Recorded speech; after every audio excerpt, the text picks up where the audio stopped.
venerable. Nice to meet you, dear elite Buddhists.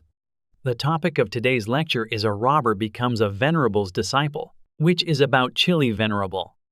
Venerable was born in 1893 and entered Nirvana in 1958.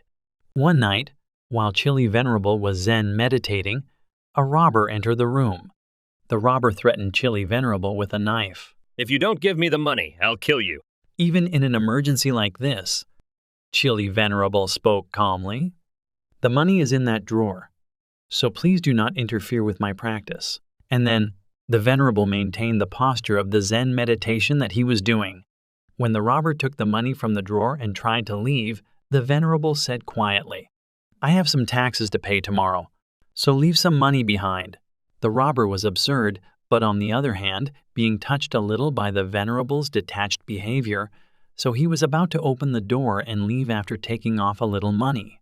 The Venerable said heavily, If you have received someone else's, you should say thank you before you go. In response, the robber said, Thank you, Venerable, at the moment of confusion, and left the room.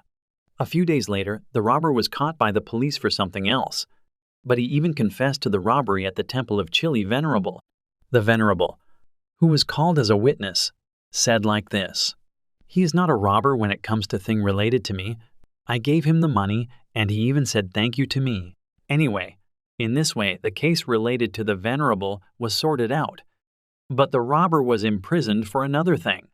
After finishing his sentence, the robber came back to the Venerable and bowed down and begged him to accept himself as a disciple. And so he became the disciples of the Venerable. Dear Buddhists, isn't the story interesting? If you properly practice Buddhism, such as Zen meditation and prayer, you will be detached no matter what the situation may arise. And you get to understand the situation on the other side. So your mind gets very broad. We call it love, and we call it mercy. Love and mercy lead to the fruit of virtue of goodness absolutely. venerable.